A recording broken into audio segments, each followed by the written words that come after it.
ओम श्री उमा महेश्वराय नमः। आज की वीडियो में हम हरितालिका तीज की व्रत कथा सुनाएंगे। हरितालिका तीज का व्रत भादो मास की शुक्ल पक्ष की तीज को रखा जाता है। इस दिन महिलाएं अपने पति की लंबी उम्र के लिए व्रत रखती हैं और भगवान शिव पार्वती का पूजन करती हैं। इस दिन यह कथा सुनी जाती है जो इस प्रकार है। हरितालिका तीज पर मां पार्वती और भगवान शिव की पूजा की जाती है। इस दिन प्रदोष काल में माता पार्वती और भगवान शिव की पूजा की जाती है। अगर आप भी कथा सुनना चाहते हैं तो सबसे पहले पूजा की तैयारी कर लें। पूजा की तैयारी के लिए केले के पत्ते और बंधनवार से एक मंडप बनाएं।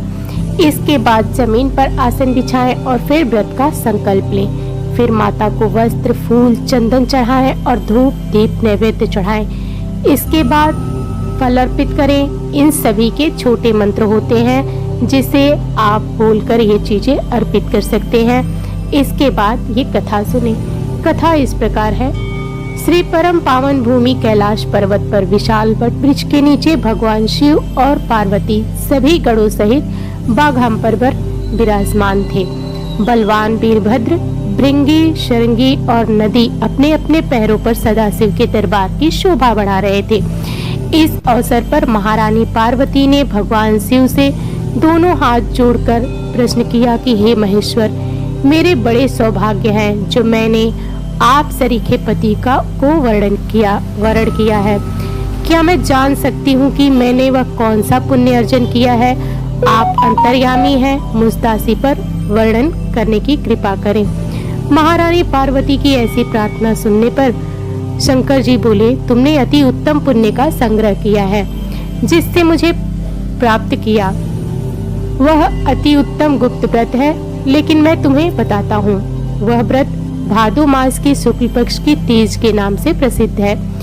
यह व्रत ऐसा है, तारों में चंद्रमा, नवग्रह में सूर्य, वर्णों में ब्राह्मण, देवताओं में गंगा, पुराणों में महाभारत, वेदों में साम, इंद्रियों में मन होता है। इतना श्रेष्ठ है। उन्होंने बताया कि जो तीज हस्त नक्षत्र के दिन पड़े तो वह बहुत पुण्यदायक मानी जाती है। ऐसा सुनकर पार्वती जी ने कहा कि मैंने कब और कैसे तीज व्रत किया था, विस्तार से सुनने की इच्छा है। इतना सुनते ही शंकर जी बोले, भाग्यवान उमा, भारत वर्ष के उत्तर में हिमाचल श्रेष्ठ पर्वत है, उसके राजा हिमाचल है। वही तुम भाग्यवती रानी मैना से पैदा हुई थी। तुमने बाल्यकाल से ही मेरी आराधना शुरू कर दिया था। कुछ उम्र बढ़ने पर तुमने सहेली के साथ जाकर हिमालय की गुफाओं में मुझे पाने के लिए तप किया। तुमने गर्मी में बाहर चट्टानों में आसन लगाकर तप किया, बारिश में बाहर पानी में तप किया, सर्दी में पानी में खड़े होकर मेरे ध्यान में लगी रही। तुमने इस दौरान वायु, सूंघी, पेड़ों के पत्ते खाए और तुम्हारा शरीर क्षीण हो गया। ऐसी हालत देखकर महाराज हिमाचल को बहुत चिंता हुई कि वे तुम्हारे विवाह के लिए चिंता करने लगे।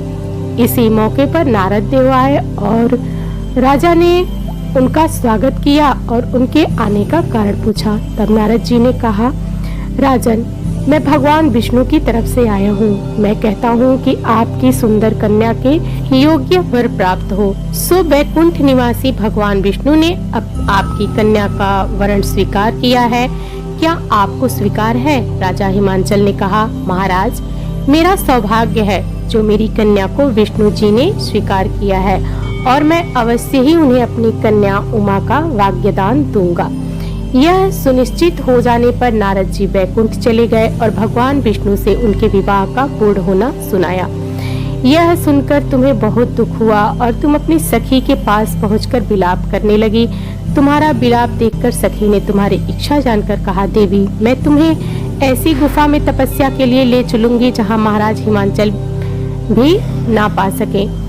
ऐसा कह उमा सहेली के साथ हिमालय की गहन गुफाओं में विलीन हो गई। तब महाराज हिमाचल घबरा गए और पार्वती को ढूंढते हुए विलाप करने लगे।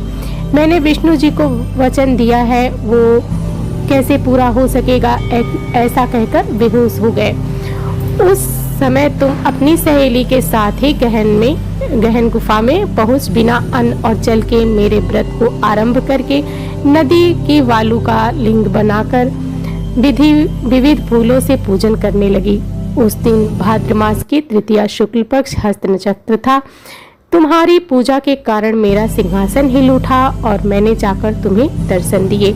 वहां जाकर मैंने तुमसे कहा कि हे देवी, मैं तुम्हारे व्रत और पूजन से अति प्रसन्न हूँ। तुम मुझसे अपनी इच्छा मांग सकती हो।